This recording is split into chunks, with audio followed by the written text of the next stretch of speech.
In the PowerPoint, in the pre-test, I asked you what the value of using a regression is. What's the value of using a regression model?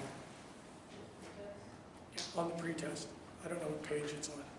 It's the one opposite the multi-collinearity, which I'll talk about in a second. So you should plot your pretest so that you can fill this in. So why would you use regression?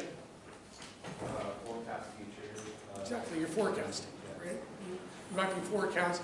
Do you think, test question, do you think that major corporations right now are having their data analysts and their data scientists forecast production under a recession scenario? Yeah. Absolutely. For at least the next 4 to 8 months. So they're probably using regression analysis to be able to do that. So regression is best used for forecasting purposes. So the econometric model, or the financial econometric model structure looks something like this.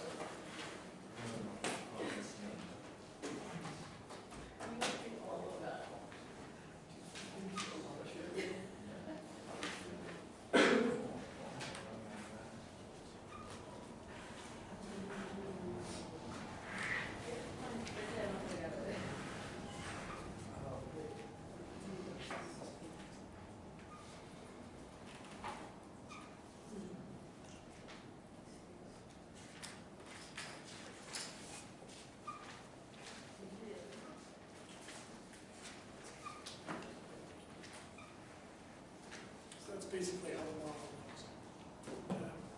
How many variables do you want to have in your model? 5. You don't want to have 5, but no more than 5. No more than 5.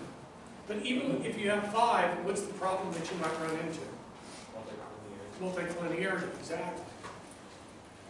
We want to minimize the mean squared error here. Okay. When you run the regression, you're going to be calculating the t-statistics.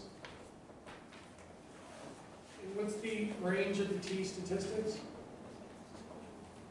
What's the range?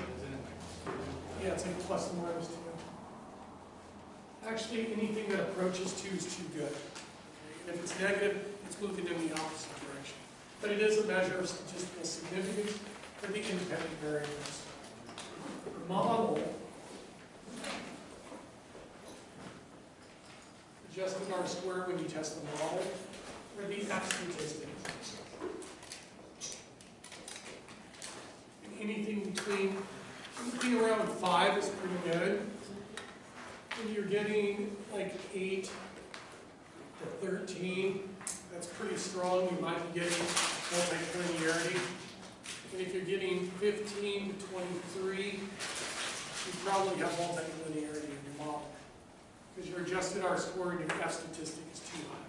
It's too good. So you got multicollinearity. What's multicollinearity? You got 2 models. You got 2 variables. You got 2 variables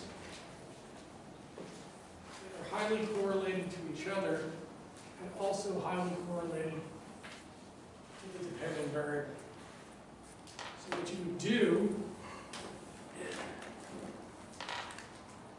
the test for that is, let's say you have ROE, and you have the variables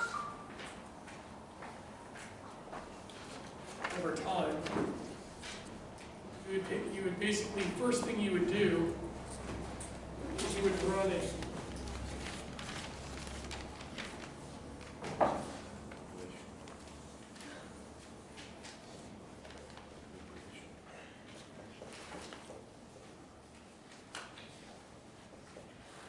We'd run a correlation matrix. And look at the individual variables that are highly correlated to the dependent variable, and then look at the independent variables that are highly correlated to each other. And if you have 2 variables that are highly correlated to the dependent variable and also highly correlated to themselves, you got to get rid of one. Okay. So which one would you keep? Would you keep the one with the highest T statistic, or the one that was cited the most in the literature? The one cited most in the literature. Okay. That's the answer to that question. Okay. The other question that we need to answer is in your Excel spreadsheets. Right? In the Excel spreadsheets, in the 1 year, the 3 year, the 5 year, the 10 year, and in the forward test, it asks you what the rate of return is on the S&P 500, so that you can subtract the return on your portfolio by the S&P 500 to get the alpha. So the question is, what's the S&P 500 return? So let's do the first one first. So let's do year to date. Okay, let's do year to date. I'm going to do the structure the same.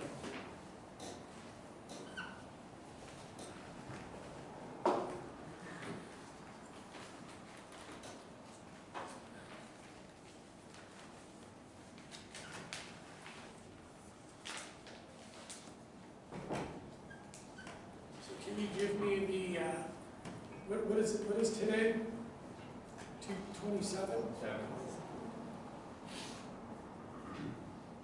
So give me the S&P 500 today. What did it close at? Like 5 hours ago. I know, it was a horrible day, right, I only lost 10% of my portfolio over the last 2 days. What? 2,978. What is it? 2,978 basis. 2,978.76.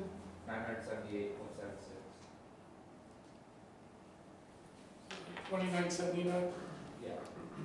And where was it on January 1st? You guys should all be looking at this stuff.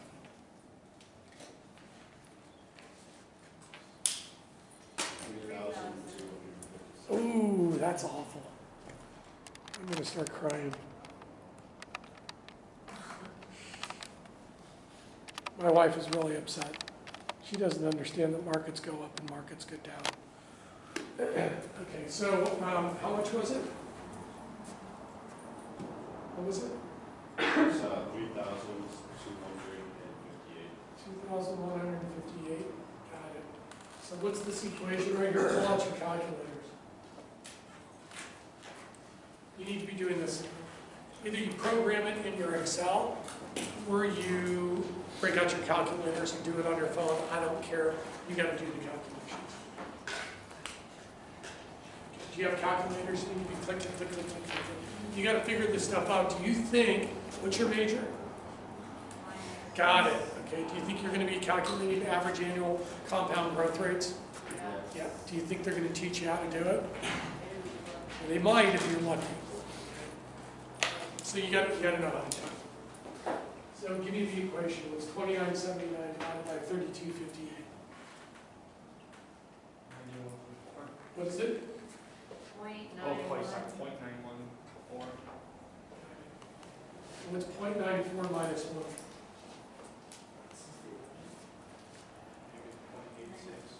Negative 0.086. Is that right?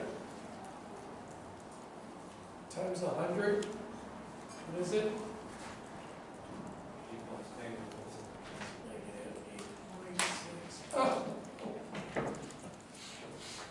But your money basically quadrupled if you invested in 2009, right? You bought in 2009, you probably quadrupled your money. So, in retrospect, I don't know.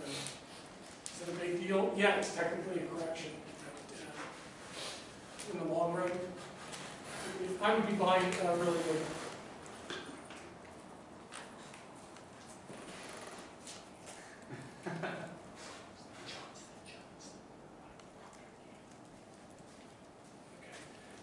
Because I can't say that.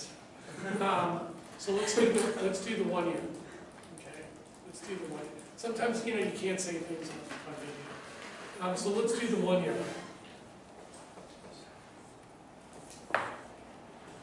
write these notes out so that you totally understand the structure here.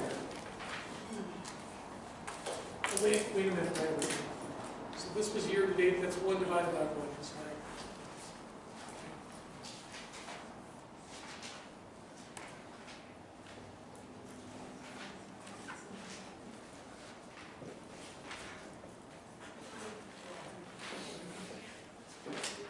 This is the 1 year.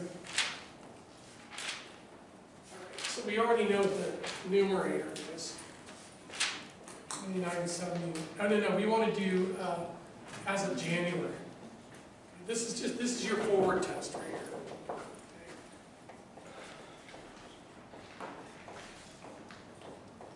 This is your forward test number 1. And this is going to be your back test.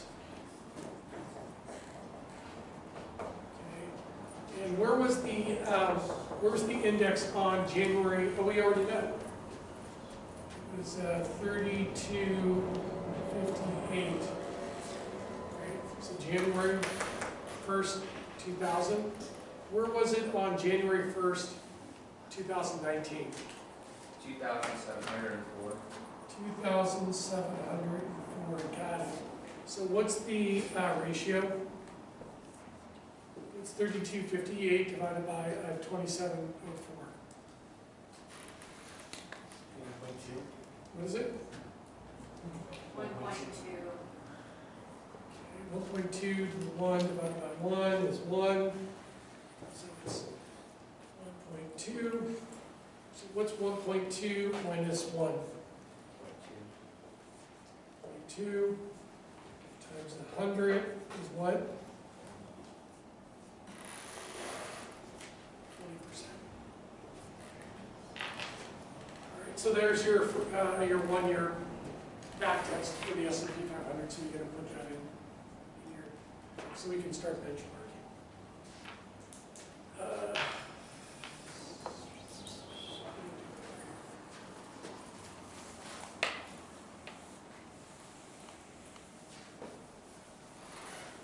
Let's do the 3-year back test.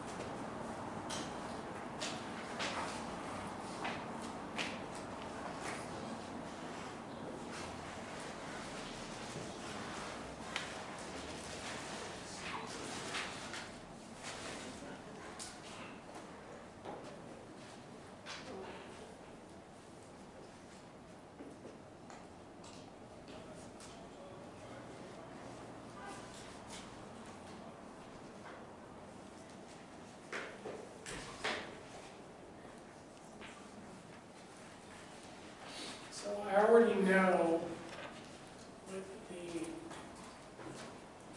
this is 01/01/2020. This is 01/01/2019. We know that the 3258 01/01/2020. So where was it on January 1st, 2017? 2,279. What was it? 2,279. Got it. And what's that ratio? It's 3258 divided by 2279.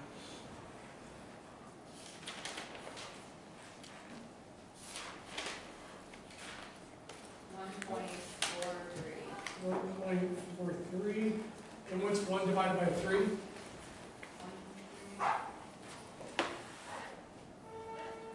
And what's 1.43 to the 0.333? Do you guys know how to do exponentials on your calculator?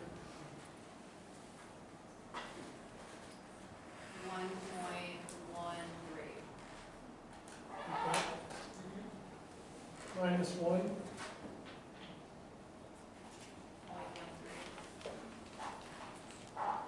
times 100. 13%.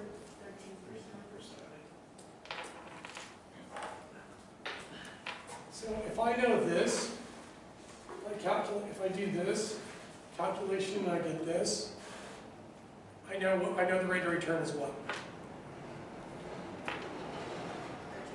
13%, right? Do I need to subtract the 1 and multiply by 100? Can you do it in your head? Yeah. So you can take out these two steps right here if you want to. But this is the procedure. But if you were doing the calculation and you need the information quickly, once you do the calculation, you get here, you know it's 13%. Okay. But I'm going to continue to, my friend Rebecca said right before I left, she said, "Are you torturing your students tonight?" I don't know, you tell me. Let's do the 5.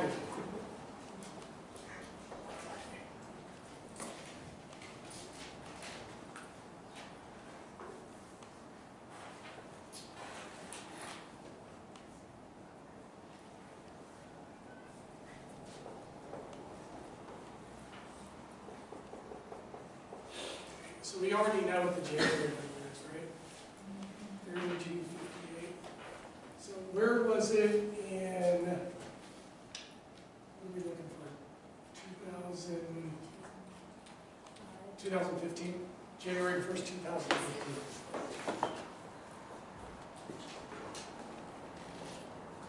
So what was the index on January 1st, 2015?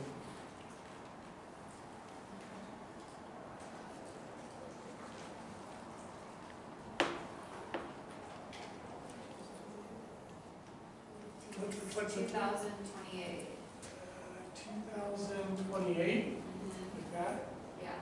Okay, and what's the ratio? 1.61. 6.1, what's 1 divided by 5? 1.10. What? 0.2. Got it. What's 1.61 to the 0.2? 1.10. So what is it? 10%. Yep. Average annual compound growth rate is 10%.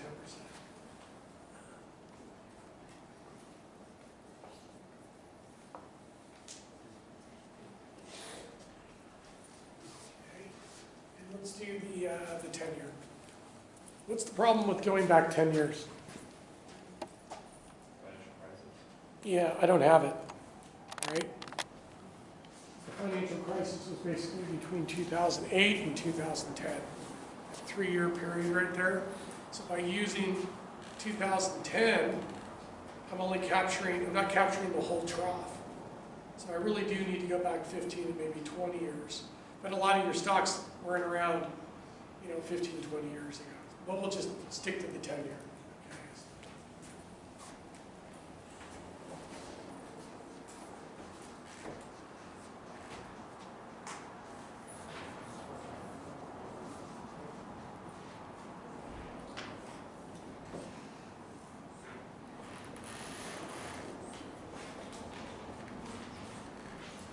Okay, so we know the January number. Right?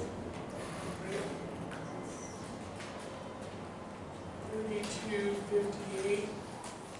Where was the index on January 1st, 2010? 1123. What was it? 1123. 1123. Got it. 1 divided by 10. 0.1. So what's the ratio? 1.11. Like that? Yeah. Okay. And what's 1 divided by 10? Wait. Jim, somebody Oh, sorry. Yeah, it was 2.9.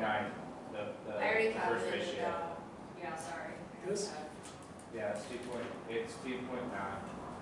And that's all. 2.9 and then to the, yeah, to the point 1, what do you get? that was the 1.11 I had. Is this right? Is this right? Yeah. Yeah. Okay. So it's 2.9 to the point 1. You guys need to be doing the calculations. What is it? 1.11. So what was it? That's what I was thinking. Oh, did you? Okay. So -1, 1 times 100, 11%. So there's your S&P 500 numbers that you're going to stick with in your worksheet. So you can benchmark the historical performance of your portfolio against the S&P 500 so you can calculate the alpha, if there is any. If you don't have any alpha, then we got to talk. Okay? Because I can't sell a portfolio that doesn't beat the benchmark. Actually, I could, if the beta was really low, or the standard deviation of the portfolio was really low, I could sell the low return because of the really low volatility. It might still have a very high risk-adjusted rate of return. Or if let's say the historical is 11, right? Could I sell this? Could I sell your portfolio if it was if it yielded an 8% annual return over the last 10 years? Could I sell that? Could I sell that to a client?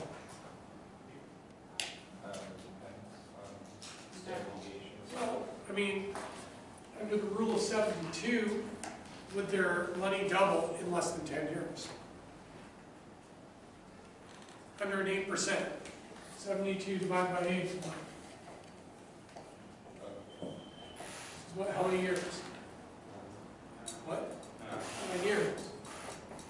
Do I double my money in less than 10 years? Yeah. What if it's at 7%?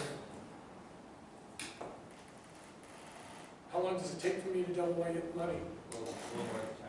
Yeah, a little more than 10. Right? Clients want to be able to double their money in less than 10 years. So if I get them something between 8 and 10%, although the market did 11, is 8 and 10% pretty close to 11? Yeah. If I'm offering them a 8 to 10% rate of return, the market's doing 22%, they're probably going to be a little disappointed. But if I can provide them an 8 to 10% rate of return, and the market's at 11, I'm pretty close. I'm still going to be able to double their money in less than 10 years, and if my beta is less than what? 1, exactly. If my beta is less than 1, and I can get them an 8 to 10% rate of return, I'm basically giving them less risk, systematic risk, and I can double their money in less than 10 years. So basically, they're trading off the lower return for less risk. So they're better off on a risk-adjusted basis. Okay. Did I cover all that stuff I needed to cover? Okay. Now I can come around and take a look at your worksheets. Okay. Question for the stock, what is it? No, homework 1, when you say just print out Yahoo Finance, SEC, and Yeah, just go to the website. You just want the homepage? You can go get around and like show me Just different. have something? Yeah, because I want to know that you went in there. Because what's on the SEC website? Why would you go to the SEC website? What's on the website?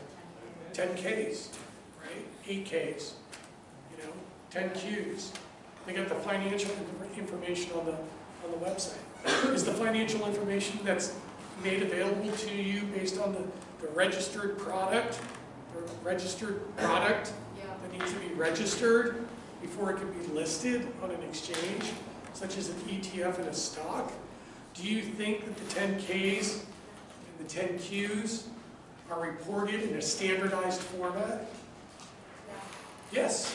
Do you think I could probably design a web crawler to basically go in and scrape all of that data and stick it into a database, and to be able to upload the data into a database and then extract the information that I want, and then to be able to format that data in a report format and sell those reports to people like you?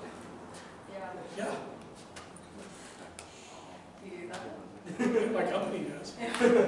Yeah, my company did that. Took them 2 years to be able to figure out how to scrape the data. And then what they did was they also mapped the fictitious names, because you got to register a Reg D for a public filing for a fund in real estate. You can do Reg Ds and other stuff. But usually the company name does not match the underlying fund name, and the company does not match the underlying LLCs in which the individual properties are under. So it took me 2 years to figure out how to extract the data from the internet, to be able to map the owner to the fund, to the property within the fund, to the manager. Okay. So you need to know what's on the SEC website. And I think you can do some extraction. Okay, also, so I know, so we're obviously not doing the active portfolio in here, but what Now, are but the- we're doing that as soon as you guys get the passive debt, so hurry up. Yeah, and then what are the worksheets you want with that? Those are the Excel worksheets. Oh, So, just, so the okay. forward test, the 1, the 3, the 5, and the 10, Got it, and they need to be centered within the page. okay, And I don't want all the notes underneath it, I just want the Excel spreadsheet. okay, thank you. It's got to be formatted, the date in the lower right part of the worksheet has to be today's date, and you have to make sure that your team is on the top left of each spreadsheet. So it's a template, okay? And the templates got to be formatted in the original format, okay? So it's got to be a standardized report. Okay? So what I'm going to do now is I'm going to come around and I'm going to look at your Excel spreadsheets and I'm going to audit to see where you are in the portfolio construction process, because I'm getting impatient waiting around for the deliverable. Okay? I'll wait around for like a month. Anything more than a month, we got to kind of get it together, because we're not going to, at this pace, we're not going to hit the deadlines by the end of the semester. Okay? So we're going to have to speed up, or what I'm going to have to do is to start managing projects simultaneously. And that will become more complex. So we'll start moving into program management as opposed to project management. And if you've never been a program manager or a project manager, it gets really more difficult when you're running simultaneous programs, projects at the same time. Okay? So I'm going to come around, I'm going to take a look at your Excel spreadsheets, and I'm going to audit them and see where you are. So hopefully you've made some progress on getting the data in there. Okay? Let's see. I'll show you the target portfolio. And then you've already set the minimum maximum. Why are you giving it, is that an apple? Why are you giving it 19%? Ron did think he was supposed to be here, and I think he's done. Well, who cares? Just take it down. Just take down the market cap rate. How about Put it down. take it down to 70. No, create a share folder. No, that's right. And then take, what is that? Yes. So take that rate on to 70. No, you don't. Do you want to take it down, or do you want those guys to have 20%? Not right. It's not Do you want Apple and Amazon, or do you want to take down the maximum? top level for this. So then 6 or 550.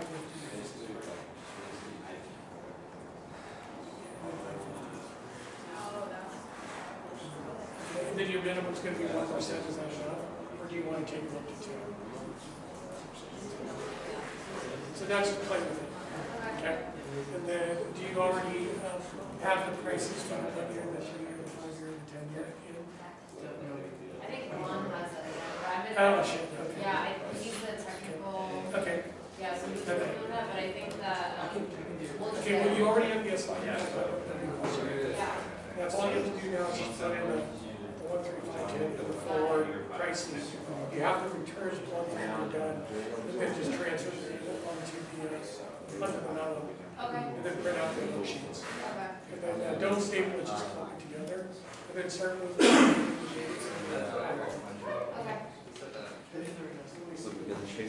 Is that yours? Do you guys need a break? Yeah.